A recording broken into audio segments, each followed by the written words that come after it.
आपका स्वागत है न्यूज लॉजिक के नई वीडियो में। आज हम बात करेंगे प्रमोद प्रेमी यादव के कार कलेक्शन के बारे में।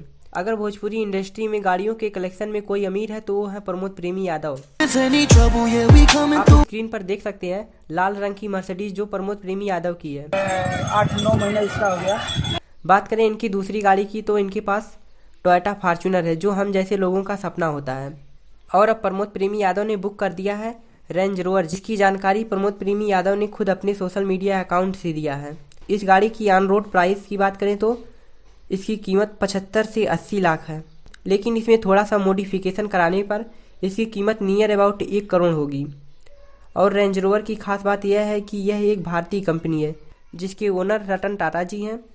तो बस आज की वीडियो में इतना ही, और हमें कमेंट करके ज़रूर बताइए कि आपको रेंज रोवर कैसी लगती है। अगर वीडियो पसंद आई हो तो वीडियो को लाइक भी कर दीजिए और चैनल को सब्सक्राइब भी कर लीजिए ऐसी ही जानकारी पाने के लिए।